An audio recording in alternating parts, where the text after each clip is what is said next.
lecture number 13, we will discuss some new topic. So we will start from clinical case. Clinical case, a 16-year-old female present with hypertension,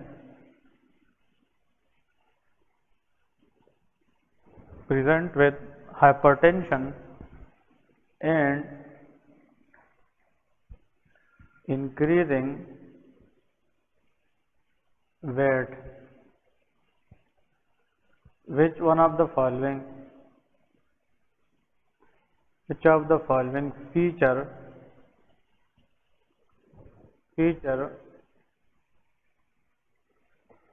will be differentiate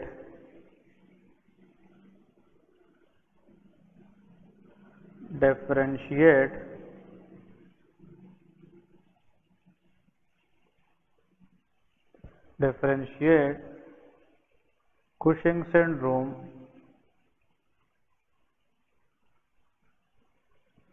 from that of simple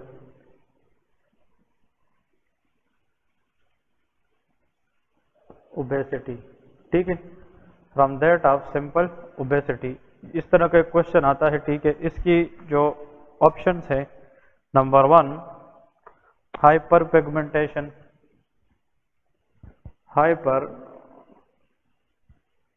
pigmentation, number 2 pot Bailey,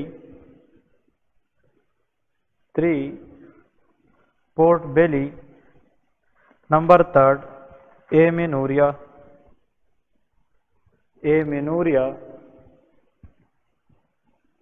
buffalo hump and E abdominal striae. ये question आता है. ठीक है जी, 16-year-old female present कर चुकी है hypertension के साथ और इंक्रीजिंग वेट. ठीक है, कहते हैं कि इन दिए गए ऑप्शन के अंदर वो कौन सी फीचर है that will be suggestive to differentiate that the female is Cushing syndrome not simple obesity. Simple obesity के अंदर भी जब फैट की लेवल क्या हो जाती है, एक्सेस में बढ़ जाती है, उसके अंदर भी ये सारे सिम्टम्स आ सकते हैं. लेकिन कुशिंग सिंड्रोम के अंदर आप लोगों को पता है देयर इज हाइपर कार्टिसोलिज्म. इसके अंदर जो कार्टिसोल का लेवल है वो क्या हो जाता है, बढ़ जाता है, इंक्रीज कार्टिसोल. और जब कार्टिसोल बढ़ जाता है it leads to thinning of skin gives rise to prominent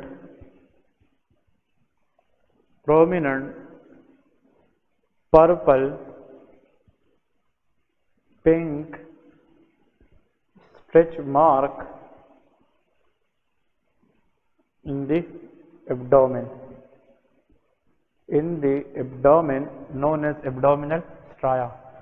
इसका मतलब कि कभी कभार कुशिंग सिंड्रोम के जितने पेशेंट हैं they are confusing with the history of simple obesity.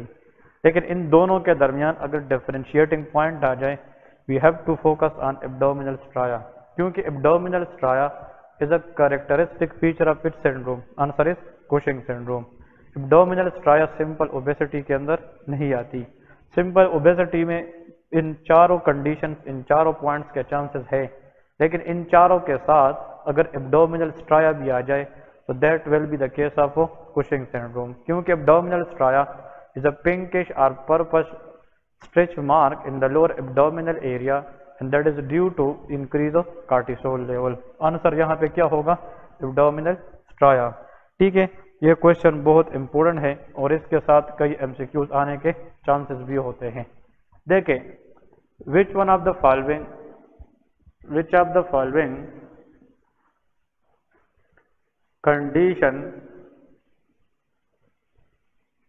condition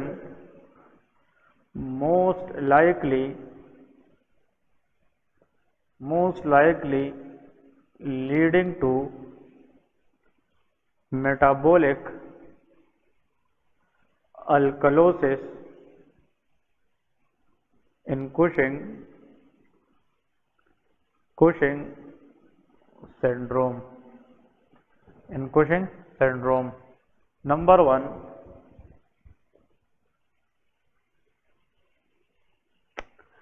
adrenal adenoma. Number 2, exogenous steroid intake. Number 3, ectopic ACTH production. D, all are equally important. इसका मतलब क्या है? ये कल एक डॉक्टर ने ग्रुप में क्वेश्चन भी रेज किया था, उसका जो क्वेश्चन है वो इसके अंदर ही इसकी आंसर आ जाएगी। ठीक है, पहले तो आप लोग मुझे अस्सिस बताए ना कि ऊपर से पिट्यूटरी ग्लैंड होता है। We discuss this pituitary gland से जनाब कौन सी हार्मोन आती है? ACTH। तो pituitary gland will secrete ACTH, लेकिन ये ACTH के साथ साथ क्या चीज आती है? MSH, melanocyte stimulating hormone. ACTH come from interior pituitary gland and it will act on the adrenal gland zona fasciculata, और ये जोना फेसिकुलेटा से किस चीज की रिलीज को बढ़ाता है? कार्टिसोल। अगर कार्टिसोल की लेवल बढ़ जाए other than the pathology lies in the pituitary gland, तो उसको हम कुशिंग सिंड्रोम कहते हैं। और अगर कार्टिसोल बढ़ जाए when the primary problem in pituitary, उसको कुशिंग डिजीज कहते हैं। ये तो समझ आ गई है ना? अब इधर फोकस करें तो ये MCQ आसान हो जाएगा। अगर ग्लैंड के अंदर अपना इशू हो, फॉर एग्जांपल एड्रीनल एडिनोमा, तो उसमें कार्टिसोल का लेवल बढ़ जाएगा, तो कुशिंग सिंड्रोम है।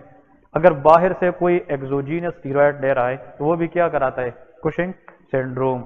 लंग के अंदर जो स्मॉल सेल लंग कार्सिनोमा है, लंग्स कैंसर, उसमें किस चीज की प्रोडक्शन होती है? Ectopic ACTH। तो ये भी क्या कराता है? कुशिंग सिंड्रोम कराता है। कहते हैं कि कुशिंग सिंड्रोम के अंदर याद रखे देयर इज मेटाबॉलिक अल्कलोसिस, लेकिन कुशिंग सिंड्रोम के किस काज में metabolic alkalosis seen in 90% of the cases? ये हमसे क्यों आता है? कुशिंग सिंड्रोम में मेटाबॉलिक एसिडोसिस होगी कि alkalosis? Answer is alkalosis. But in 90% of Cushing syndrome में मेटाबॉलिक अल्कलोसिस तब होती है when the reason behind that Cushing syndrome is dash. Answer is ectopic ACTH production। ये MCQ आता है। ठीक है, अगर यहाँ पे ग्लैंड के अंदर कार्टिसोल खुद बढ़े, अब कार्टिसोल तो ग्लूकोकार्टिकाइड है, लेकिन कार्टिसोल जब एक सर्टेन लिमिट क्रॉस कर जाता है तो अपने साथ किस चीज की रिलीज को बढ़ाता है? एल्डोस्टेरोन। वो मिनरलोकार्टिकाइड है, वो मिमिक्री के साथ एक जैसा है, और aldosterone help in the retention of sodium water, excretion of hydrogen and potassium. तो जब ये बढ़ जाए, ज्यादा बढ़ जाए, अनकंट्रोलेबली कंडीशन में बढ़ जाए, फिर एल्डोस्टेरोन भी रिलीज करेगा। तो एल्डोस्टेरोन बाहर क्या फेंकेंगे? Excretion of hydrogen and potassium. और जब हाइड्रोजन ज्यादा बाहर जाएगा यूरिन में, तो हाइड्रोजन का लेवल ब्लड में क्या हो जाएगा? कम। तो पीएच क्या हो जाएगा? बढ़ जाएगा। तो मेटाबॉलिक क्या होगा? अल्कलोसिस। एक्टोपिक का मतलब एबनॉर्मल। एक्टोपिक मीन कि this ACTH production doesn't listen to this cortisol और ACTH मैकेनिज्म, क्योंकि ये तो ट्यूमर है यहाँ पे। तो ट्यूमर के अंदर इसकी जो लेवल है एक्टोपिकली वो कई फोल्ड क्या हो जाती है? बढ़ जाती है। तो कुशिंग सिंड्रोम में कार्टिसोल की लेवल तब ज्यादा बढ़ती है कई fold when ACTH production is ectopic. और जब ये एबनॉर्मली बढ़ जाए, इतना बढ़ जाएगा कार्टिसोल कि अपने साथ किस चीज को रिलीज करना शुरू करेगा? एल्डोस्टेरोन। और जितना वो आएगा, रिटेंशन ऑफ सोडियम वाटर तो होगा, लेकिन excretion of potassium and hydrogen होगा, तो मेटाबॉलिक अल्कलोसिस। चाहे इनमें से किसी भी वजह से कुशिंग सिंड्रोम हो जाए, सब में चांसेस है कि the patient develop metabolic alkalosis. लेकिन 90% किन लोगों के अंदर चांस है कि मेटाबॉलिक अल्कलोसिस हो जाए? When Cushing syndrome is due to which condition? ectopic ACTH production. ये MCQ आता है. So those people who have lung cancer previously, on top of that, if they can lead to Cushing syndrome, so there is a high chance that ABG's changes will show metabolic alkalosis. Clear है? तो ये इसका important point है. Okay, adrenal adenoma is a benign glandular tumor. उसमें ACTH की production उतनी नहीं बढ़ती जितना लंग्स के कैंसर में बढ़ जाता है. It is a tumour, it is a benign glandular tumor. तो उसमें ACTH प्रोडक्शन इतना ज्यादा फॉलो नहीं आगे जाती. ACTH प्रोडक्शन याद रखना है. तो ये क्वेश्चन है. फर्स्ट, कुशिंग सिंड्रोम में कौन सा एसिड बेस बैलेंस होगा? Metabolic alkalosis. और 90% उस कुशिंग सिंड्रोम के अंदर जिसके पीछे रीजन किस चीज की हो? Ectopic ACTH production. याद रहेगी ना? This is important one. ठीक है. नेक्स्ट कंडीशन की तरफ आते हैं जनाब, एक और केस की तरफ, बहुत आसान. ये भी आप लोगों ने याद रखना है कि a patient previously a known case of previously a known case of tuberculosis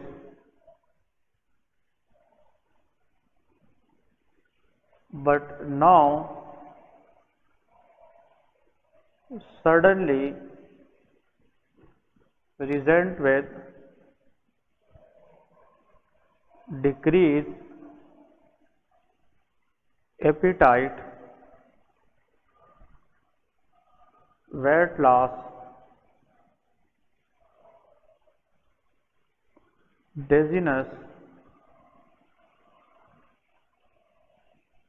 low energy,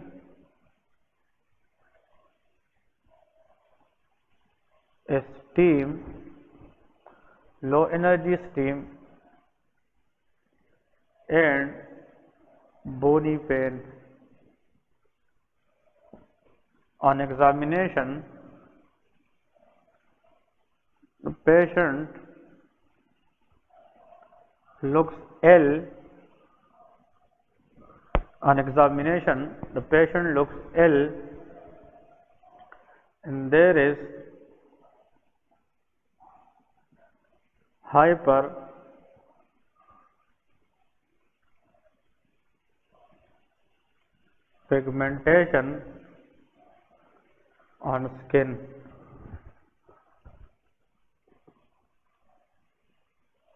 Investigation shows sodium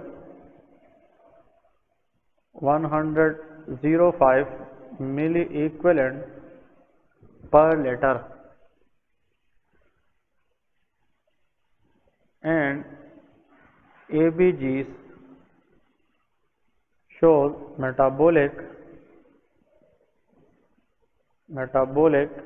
acidosis.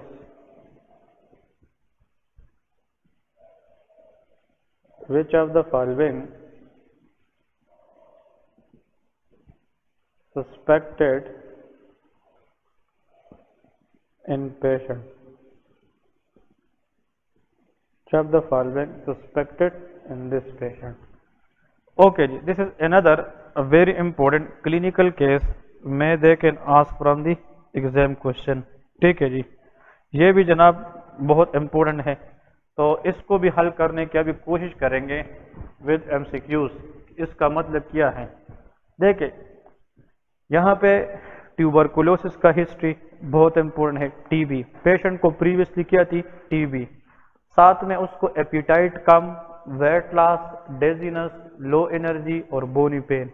ये कार्टिसोल की लेवल जब कम हो जाए, कार्टिसोल एपिटाइट को बढ़ाता है, कार्टिसोल की वजह से वेट गेन होती है, और कार्टिसोल ये ग्लूकोज लेवल बढ़ाता है, ग्लूकोकार्टिकाइड है.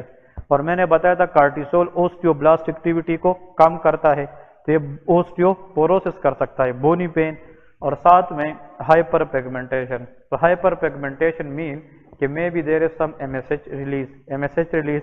सोडियम लेवल क्या है? कम है, 105 milliequivalent per liter. Normal sodium is 135 to 145. और यहाँ पे ABGs के अंदर क्या है, मेटाबॉलिक एसिडोसिस है। अब यहाँ पे पॉइंट की तरफ आते हैं, सेम पिट्यूटरी ग्लैंड, ये क्वेश्चन आते हैं, सारे एंडोक्राइन के क्वेश्चन लोग गलत करते हैं। दिस पिट्यूटरी ग्लैंड, यहाँ पे जनाब एड्रीनल ग्लैंड है, this is adrenal gland.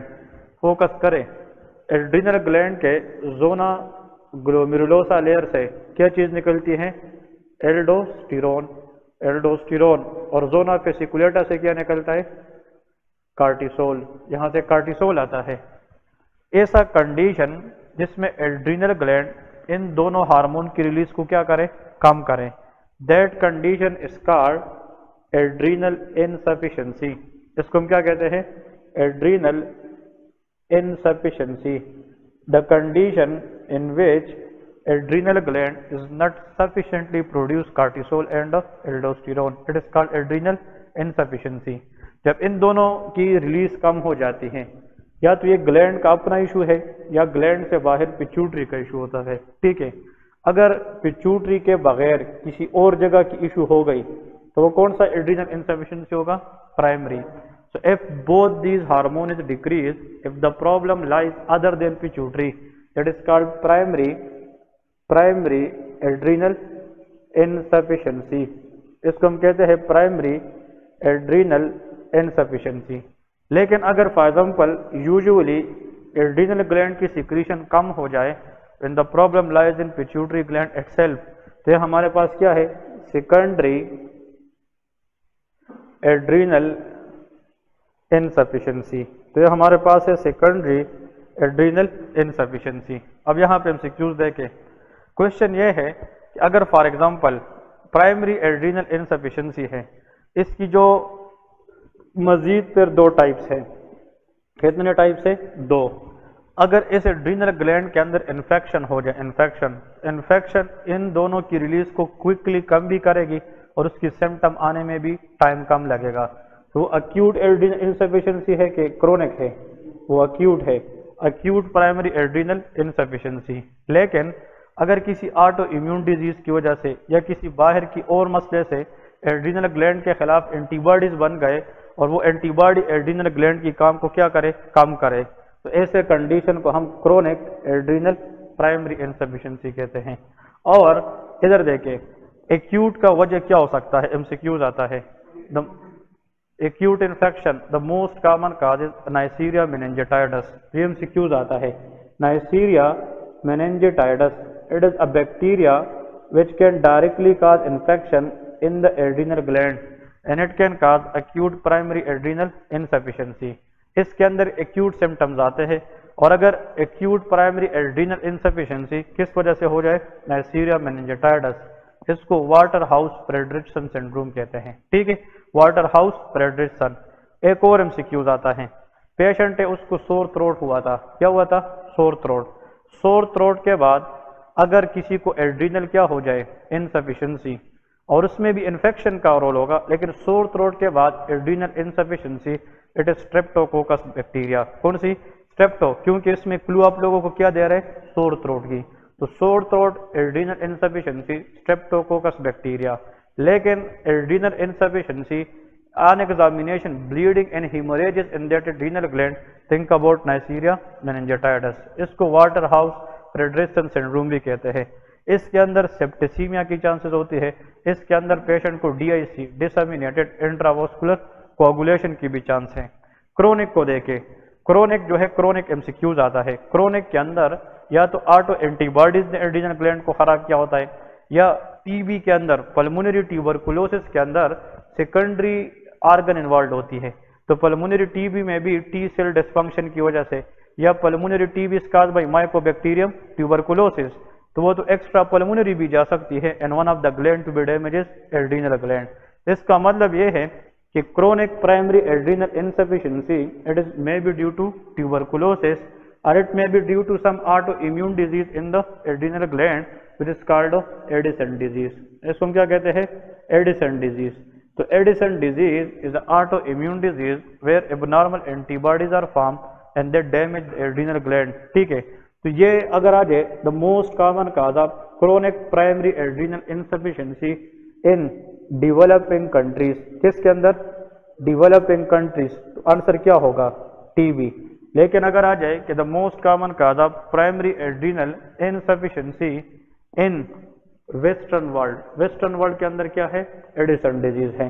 So Addison disease वो ऑटो इम्यून डिजीज है जिसमें एबनॉर्मल एंटीबॉडीज बनकर जाकर एड्रीनल ग्लैंड को डैमेज कर देती है। और अगर पिट्यूटरी ग्लैंड से रिलीज कम हो जाए, पिट्यूटरी इस्कीमिया, उसमें एसीटीएच का आना कम, तो ये पूरा कार्टिसोल ये क्या हो जाएंगे? कम। तो वो सेकेंडरी एड्रीनल इनसफिशिएंसी है। इधर एमसीक्यूज को सुन ले। अगर इन चीजों की वजह से मसला किसको हो जाता है? ग्लैंड को। तो जब ग्लैंड इन दोनों की हार्मोन की रिलीज को क्या करे? कम। तो नेगेटिव फीडबैक मैकेनिज्म की वजह से इधर से एसीटीएच रिलीज क्या होगा? ज्यादा। जब एसीटीएच ज्यादा आएगा तो इसके साथ क्या चीज आएगी? एमएसएच। एमएसएच भी ज्यादा आएगा और एमएसएच क्या देता है? पिगमेंटेशन। तो hyper pigmentation of the skin जब भी आ जाए, थिंक अबाउट प्राइमरी केस और सेकेंडरी केस। ये प्राइमरी एड्रीनल इनसफिशिएंसी और tuberculosis is one of the cause of primary adrenal insufficiency in developing countries. Clear है? नंबर 1। फिर एसीटीएच आएगा जरूर, लेकिन ये यहाँ तो ग्लैंड डैमेज है, एल्डोस्टेरोन रिलीज क्या है? वो कम है। तो retention of sodium and water नहीं होगा। जब सोडियम वाटर रिटेन नहीं होगा तो बीपी क्या हो जाएगी? कम। So there will be hypotension and due to hypotension cardiac output will be low, brain की ब्लड सप्लाई कम, डिजीनेस, लो एनर्जी, ये चीज इसके साथ आएगी। और एक्सक्रीशन ऑफ हाइड्रोजन पोटासियम नहीं होगा। हाइड्रोजन किधर रिटेन करेगा? बॉडी में। तो हाइड्रोजन बॉडी में बढ़ेगी तो मेटाबॉलिक एसिडोसिस। इसलिए इसके अंदर क्या होता है? मेटाबॉलिक एसिडोसिस एबीजीज के ऊपर। और मेटाबॉलिक एसिडोसिस, हाइपर पिगमेंटेशन ये तब आई है when the problem lies in the adrenal gland itself. So this is the diagnosis of primary adrenal insufficiency. ये किसकी केस है? Primary adrenal insufficiency. Adrenal insufficiency. बात समझ आ गई कि नहीं? ये इसकी केस है। और इसकी जो ट्रीटमेंट है, ट्रीटमेंट ये है कि पहले हम कास को ट्रीट करेंगे और दोबारा hormone replacement therapy, cortisol aldosterone बाहर से देंगे। नेक्स्ट क्वेश्चन, अगर यहां में मसला हो जाए तो इसमें एसीटीएच रिलीज क्या होगा? कम। एमएसएच भी कम होगा। तो मतलब यहां से ये दोनों भी कम होंगे। पॉजिटिव फीडबैक ये सेकेंडरी है।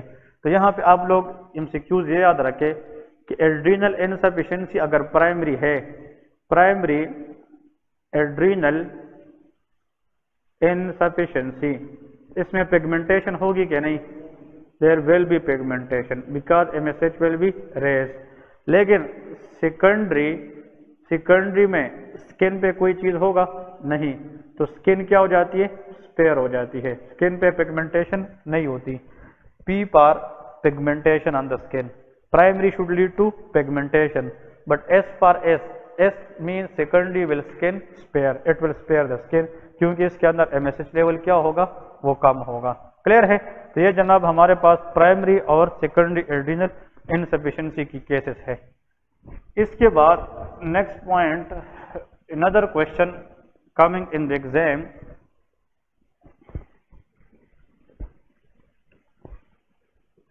लेके जी नेक्स्ट एमसीक्यूज क्वेश्चन लेके for important purposes. A woman presented with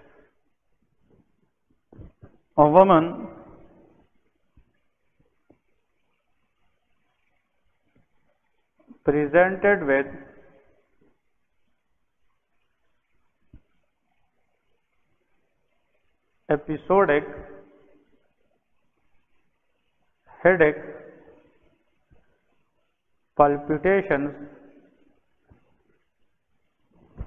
palpitations, sweating, palpitation, sweating, and symptoms of hyperglycemia. Diabetes mellitus was ruled out.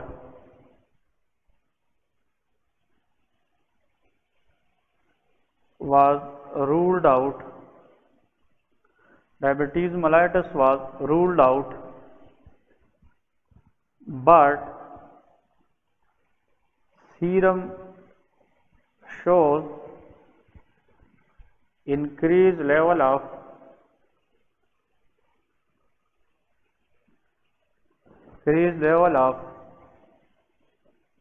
metanephrine and normetanephrine.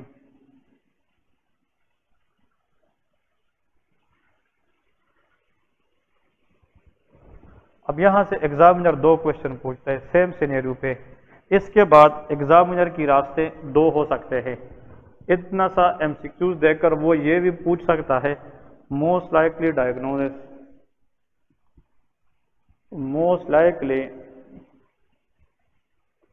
Diagnosis, और वो यहां से ये भी पूछ सकता है which of the following rest in blood, ये भी क्वेश्चन आ सकता है। ठीक है, डायग्नोसिस भी यहां से वो पूछ सकते हैं और वो ये भी पूछ सकता है कि कौन सी चीज ब्लड के अंदर बढ़ गई है। Which of the following is rest in the blood. हाँ जी, कमेंट्स कोई दे सकता है तो बता दे। वोमेन है presented with episodic headache, this is the point two remember. Episodic headache, palpitation है, साथ में उसकी स्वेटिंग है, तो ये पैरासिम्पथेटिक एक्टिवेशन है कि सिंपथेटिक है? This is of sympathetic activation. अगर रेस्ट एंड डाइजेस्ट सिस्टम की हम बात करें रिलैक्स स्टेट में, तो कौन सा सिस्टम प्रीडोमिनेंट होता है? पैरासिम्पथेटिक। जब इंसान फियरफुल स्टेट में आता है तो इमरजेंसी में कौन सा सिस्टम एक्टिवेट होता है? सिंपथेटिक। तो ये जो हेडेक है, पाल्पिटेशन है, स्वेटिंग है, ये किस चीज की सिम्टम है? सिंपथेटिक सिस्टम एक्टिवेशन की सिम्टम है। साथ में उसकी हाँ जी मेटानेफ्रीन और नॉरमेटानेफ्रीन सीरम में क्या है? ज्यादा है। Metanephrine is the metabolic product of epinephrine, ये किससे आता है? एपिनेफ्रीन। और नॉरमेटानेफ्रीन किससे आता है? नॉरेपिनेफ्रीन। तो एपिनेफ्रीन, नॉरेपिनेफ्रीन और डोपामीन, इन तीनों को कंबाइंडली हम क्या कहते हैं? कैटाकोलामीन। इसका मतलब कि अगर इस सिनेरियो के ऊपर वो ये पूछे कि ब्लड के अंदर कौन सी चीज की लेवल बढ़ गई है, तो यहाँ पे आंसर क्या होगा? Answer is catecholamine. इसका आंसर यहाँ पे होगा जनाब कैटाकोलामीन। इसका आंसर कैटाकोलामीन है। लेकिन अगर वो ये बताए कि इसकी मोस्ट लाइकली डायग्नोसिस क्या है, हाँ जी ऐसा ट्यूमर या ऐसा कैंसर जिसमें कैटाकोलामीन का लेवल बढ़ जाता है, दैट इज कॉल्ड फियोक्रोमोसाइटोमा। तो फिर यहाँ पे जो लेवल है that is pheochromocytoma, that is pheochromocytoma. तो pheochromocytoma is a tumor that is arises from the enterochromaffin cell of adrenal medulla characterized by increased level of कैटाकोलामीन। इसमें कैटाकोलामीन लेवल कई fold बढ़ जाता है। अब हमने जो एड्रीनल ग्लैंड पढ़ी है, एड्रीनल ग्लैंड, तो यहाँ पे एड्रीनल ग्लैंड के अंदर एमसीक्यूज क्वेश्चन है वो ये है जनाब, एड्रीनल ग्लैंड के कितनी पार्ट है? दो। जो बाहर वाला पार्ट है एड्रीनल कार्टेक्स है और जो इनर लेयर है that is adrenal medulla, that is adrenal medulla. अब क्वेश्चन ये है, एड्रीनल कार्टेक्स हमने पढ़ लिया, इसमें जोना ग्लोमेरुलोसा, जोना फेसिकुलेटा और zona reticularis. Adrenal medulla it contain a group of cell known as enterochromaffin cell, enterochromaffin cell, इसको हम एंटीरोक्रोमाफिन सेल कहते हैं। और इन एंटीरोक्रोमाफिन सेल से हमारे पास क्या चीज रिलीज होती है? कैटाकोलामीन। कैटाकोलामीन के अंदर एपिनेफ्रीन, नॉरेपिनेफ्रीन एंड डोपामीन आती है। तो इसका मतलब ये है कि इसकी लेवल जब बढ़ जाती है so they can act on alpha 1 receptor as well as beta 1। तो अल्फा 1 बीटा 1 एक्टिविटी की वजह से ये हार्ट रेट, बीपी, ये चीज क्या करती है? बढ़ा देती है। और ऐसा ट्यूमर जो इन सेल से निकले जिसमें कैटाकोलामीन का लेवल कई फोल्ड बढ़ जाए, उसको हम फियोक्रोमोसाइटोमा कहते हैं। अब देखिए फियोक्रोमोसाइटोमा में दो तीन चीजें आप लोगों ने याद रखनी है। विच ऑफ द फॉलोइंग, ये भी इसका एमसीक्यूज है, which of the following will be seen in 24-hour urinary test in pheochromocytoma. Anyone, वो कौन सी चीज है जो फियोक्रोमोसाइटोमा के अंदर हम 24 आवर यूरिनरी टेस्ट में देखेंगे? Answer is VMA। इसका नाम है विनाइल मेंडेलिक एसिड। तो vanillyl mandelic acid we will see for the diagnosis of phaeochromocytoma. Vanillyl mandelic acid that is called VMA. VMA is the end product metabolites of epinephrine and norepinephrine. तो देखिए अगर body में for example epinephrine आ जाए, epinephrine, और इस side पे आप लोग लेके norepinephrine, these are come from the enterochromaffin cell of adrenal medulla. Epinephrine का दूसरा नाम है adrenaline and that is noradrenaline. Epinephrine जब काम करता है तो ये कन्वर्ट होता है किस चीज में? मेटानेफ्रीन में, मेटानेफ्रीन। और नॉरएपिनेफ्रीन इज कन्वर्टेड इनटू नॉरमेटानेफ्रीन, ये नॉरमेटानेफ्रीन में कन्वर्ट हो जाता है। मेटानेफ्रीन और नॉरमेटानेफ्रीन ये दोनों जब आपस में मिल जाते हैं तो they will make what? Vanillyl mandelic acid. और विनाइल मेंडेलिक एसिड ये जनाब यूरिन के जरिए बाहर निकलती है। तो इसका जो नॉर्मल वैल्यू है वो round about I think 8 to 12 milligram पर डीएल है। लेकिन इससे अगर इसका कई फोल्ड लेवल बढ़ गया, इधर देख, VMA का मतलब सीरम के अंदर इन दोनों का लेवल बढ़ना है, और इन दोनों का लेवल बढ़ने का मतलब इनका लेवल बढ़ना है। तो अगर यूरिन के अंदर 24 आवर यूरिनरी एक्सक्रीशन में इसका लेवल ज़्यादा आ रहा हो, इनडायरेक्टली किस चीज का लेवल ज्यादा होगा? Epinephrine. And these two are catecholamine. तो किस चीज के अंदर इसकी लेवल कई फोल्ड बढ़ सकती है? When there is a cancer and that is a pheochromocytoma. Clear है? तो ये पॉइंट जरूर याद रखे, that is 24 hour urinary test which is done for pheochromocytoma. Pheochromocytoma, इसका जनाब नेक्स्ट MCQs क्वेश्चन, फियोक्रोमोसाइटोमा, इसका जो नेक्स्ट क्वेश्चन है वो ये आता है कि देखिए इसमें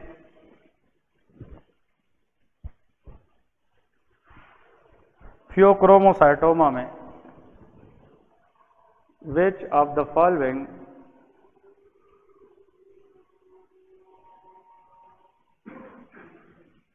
will be given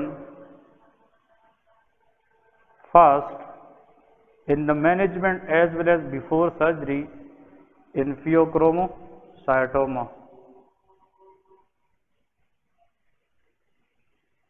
कौन सा ड्रग है जो सर्जरी से पहले हम फियोक्रोमोसाइटोमा पेशेंट में देंगे जिससे हम पेशेंट को क्या करें? स्टेबल करें।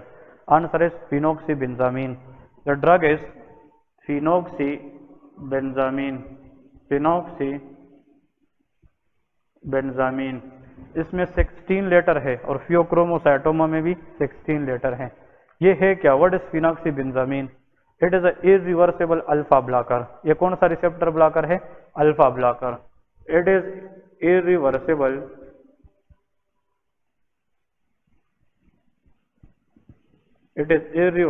Alpha blocker. इससे बीपी क्या हो जाएगी? कम हो जाएगी, और इससे फियोक्रोमोसाइटोमा के जो सिम्टम्स है उसके अंदर काफी हद तक डिक्रीज आ जाएगी। जो गलती करते हैं एग्जाम के अंदर स्टूडेंट्स वो ये है, देखिए, never give beta blocker before alpha blockers in pheochromocytoma due to risk of hypertensive crisis।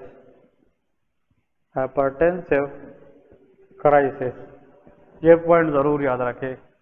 इसका मतलब यह है कि अगर आप बीटा ब्लॉकर देंगे you will decrease the heart rate, but उधर तो alpha receptor activation will cause increase TPR, क्योंकि alpha 1 receptor present in the blood vessel. तो वो वेजो कंस्ट्रक्शन करा चुके होंगे, तो मतलब वीनस रिटर्न भी ज्यादा होगा और टोटल पेरिफेरल रेजिस्टेंस भी ज्यादा होगा। तो बीटा ब्लॉकर देने से हम बीपी को डायरेक्ट एकदम कम नहीं कर सकते। हम सबसे पहले वेसल पे काम करेंगे, अल्फा रिसेप्टर ब्लॉकर देंगे, वीनो डायलेशन करके वीनस रिटर्न को कम करेंगे तो उसके बाद फिर हार्ट रेट को कम करने के लिए क्या देंगे, बीटा ब्लॉकर। तो ये क्वेश्चन याद रखना है कि जो फियोक्रोमोसाइटोमा है इसमें हम इनिशियल जनाब क्या स्टार्ट करेंगे, अल्फा ब्लॉकर स्टार्ट करेंगे, उसके बाद ही हम क्या स्टार्ट करेंगे, बीटा ब्लॉकर स्टार्ट करेंगे। अगर हम बीटा ब्लॉकर पहले दे दे अल्फा ब्लॉकर से तो there will be high risk of hypertensive crisis. Clear है, ये इसकी मैनेजमेंट में एक पॉइंट याद रखने वाली है। इसमें यह भी आता है कि rule of 10 is seen in pheochromocytoma. Rule of 10, इस तरह आप लोगों ने एक चीज सुना होगा रूल ऑफ 2। रूल ऑफ 2 कहाँ पे है, मेकल डाइवर्टिकुलम, वो भी हम आगे जीएटी में पढ़ेंगे। लेकिन रूल ऑफ 10 का मतलब यह है कि pheochromocytoma is 10% in cases proven to be malignant. ये 10% केसेस में डेंजरस होता है, मैलिग्नेंट होता है। How many adrenal gland we have, 2। तो एड्रीनल ग्लैंड 2 है, लेफ्ट एंड राइट। तो इसी तरह हर एक का अपना क्या होगा, एड्रीनल मेडुला। तो दोनों से कैंसर आ सकता है। लेकिन 10% इट इज बाइलेटरल, 90% केस में क्या होता है, यूनिलेटरल। तो 10% it is bilateral, 10% it is BL, that is bilateral. कि 10% चांस है कि फियोक्रोमोसाइटोमा दोनों साइड से निकले, it is a bilateral. 10% it is seen in kids, children के अंदर। इसका मतलब कि it is the most common cancer in adult. Adult के अंदर बहुत कॉमन है, लेकिन 10% इन किड्स, बच्चों के अंदर 10% चांस है किस कैंसर की, ऑकरेंस रेट। अनदर क्वेश्चन, 10%, ये किस चीज की ओरिजिन से आती है, कौन से सेल की, एंटीरोक्रोमोफिन। तो एंटीरोक्रोमोफिन सेल बॉडी के अंदर सिर्फ और सिर्फ किडनी एड्रीनल मेडुला में नहीं है, there are some other parts of the body which also contain enterochromaffin cell, और उससे भी क्या निकलती है, कैटाकोलामीन। इधर देखे, हमें ये चीज बहुत इंपॉर्टेंट है। इसका मतलब फियोक्रोमोसाइटोमा एड्रीनल मेडुला की वजह से उसको नहीं कहते। फियोक्रोमोसाइटोमा का मतलब कि इसमें किस चीज की लेवल ज्यादा हो, कैटाकोलामीन, और वो किससे आता हो, enterochromaffin cell. We have in the intestine enterochromaffin cell from where also catecholamine come. तो कैटाकोलामीन ये होली सोली एड्रीनल मेडुला से नहीं, एक्स्ट्रा एड्रीनल एरिया से भी आती है, बाहर से भी आती है ना। तो वहां से अगर ये कैंसर आ जाए उसको भी क्या कहेंगे, उसको भी फियोक्रोमोसाइटोमा। लेकिन कैटाकोलामीन अराइजिंग कैंसर की जो 90% चांस है वो किस पार्ट से होती है, एड्रीनल मेडुला से। लेकिन 10% फियोक्रोमोसाइटोमा इज एक्स्ट्रा एड्रीनल। ये क्या होता है, एक्स्ट्रा, बाहर के एरिया से आता है। सो 10% cases is extra adrenal, extra adrenal. इसका मतलब कि इंटेस्टाइन से भी आ सकती है और पार्ट ऑफ द बॉडी से भी आ सकती है। 10% केसेस में क्या होता है, extra adrenal, 90% is intra adrenal which is from adrenal medulla. Next आखिरी 5वां नंबर लेके, 10% in the cases pheochromocytoma become calcify. इसमें कैल्सिफिकेशन की चांसेस होती है। तो 10% कैल्सिफाई, 10% चांस है कि उसके ऊपर कैल्सिफिकेशन की चांसेस ज्यादा होती है। फियोक्रोमोसाइटोमा के ऊपर एक्सेस डिपोजिशन ऑफ कैल्शियम हो सकती है। तो 10% in the cases it become calcify. Clear है, तो ये है rule of 10। 10% malignant, 10% bilateral, 10% kids में, 10% एक्स्ट्रा एड्रीनल और 10% ऑफ कैल्सिफिकेशन की चांसेस इसमें होती हैं। So this all about pheochromocytoma and you people should know about this. This rule of 10 भी आता है, फिनॉक्सीबेंजामीन भी आती है, और जो हमने उधर पढ़ लिया था जनाब एड्रीनल ग्लैंड के अंदर कैटाकोलामीन की रेस, एपिनेफ्रीन नॉरएपिनेफ्रीन में एक चीज का भी डिफरेंस है, ये भी फार्माकोलॉजी में हम पढ़ेंगे। ऐसा कैटाकोलामीन जो किसने रिसेप्टर पे काम करे, alpha 1, alpha 2, beta 1 and beta 2, इन सब पे जो भी काम करे दैट विल बी एपिनेफ्रीन। ये हमारे पास क्या होगी, epinephrine. Epinephrine can activate all these receptor.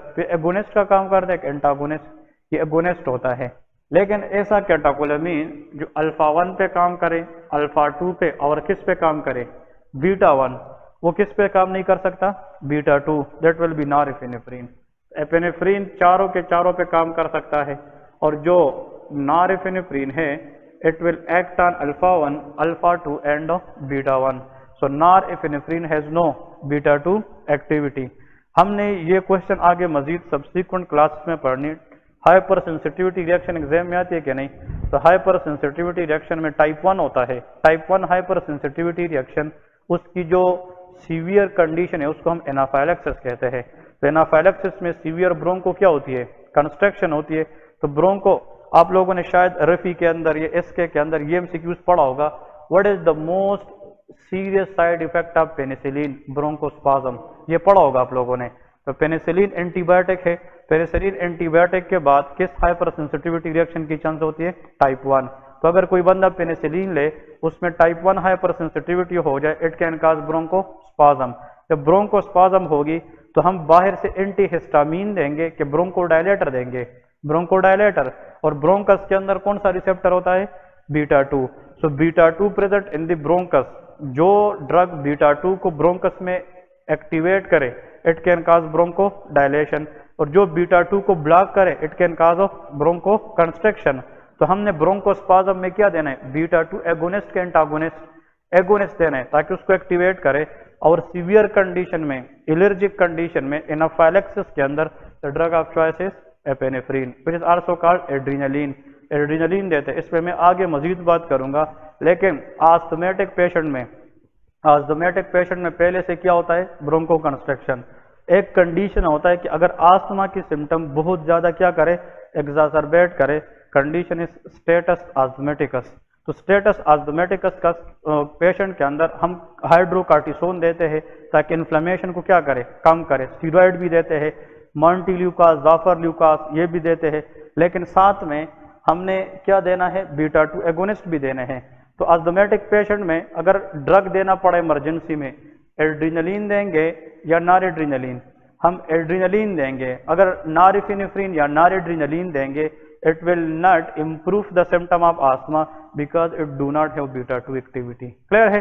तो status asthmaticus, type 1 hypersensitivity reaction, anaphylaxis reaction, इन सब के अंदर ड्रग ऑफ द चॉइस अगर आता है, that will be adrenaline or epinephrine, and all about the reason behind this, the reason is always of what, beta 2 activity. Clear है? Okay. फिर इसके साथ यहाँ पे 3-4 MCQs क्वेश्चन ये भी आप लोग ऐड करें कि अगर फॉर एग्जांपल इधर के यहाँ पे 2 MCQs क्वेश्चन ऐड करें, ब्लॉटिंग प्रोसीजर्स, ये heading they, what is blotting procedures. ये टेस्ट कराते हैं डिफरेंट कंडीशन की डायग्नोज के लिए। इसमें एक क्वेश्चन जरूर आता है, शायद आप लोगों ने इसके MCQs पढ़े होंगे।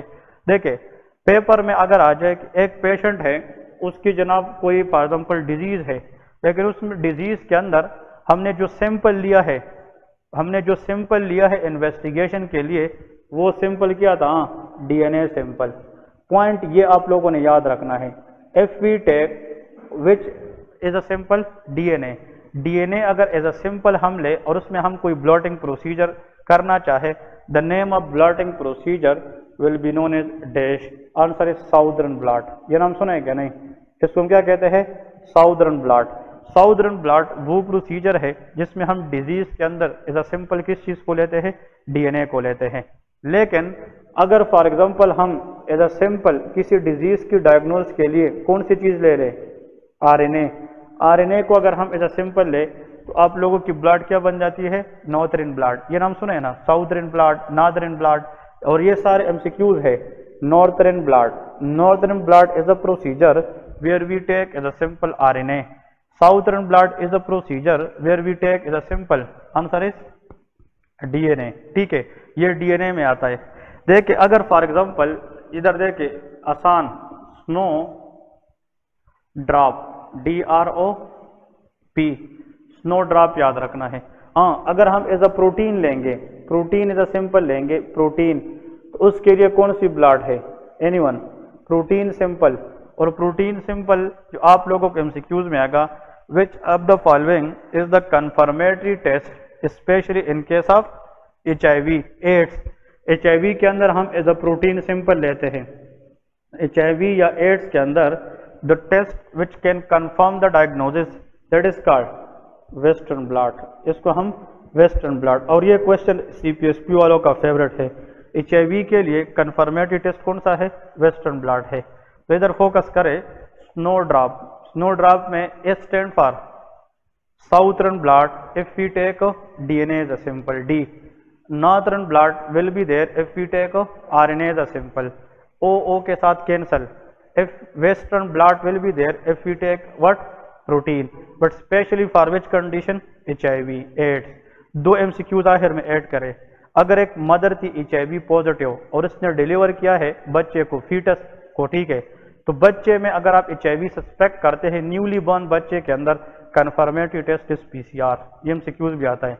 तो न्यूली बॉर्न बेबी के अंदर confirmatory test for HIV is of PCR, polymerase chain reaction.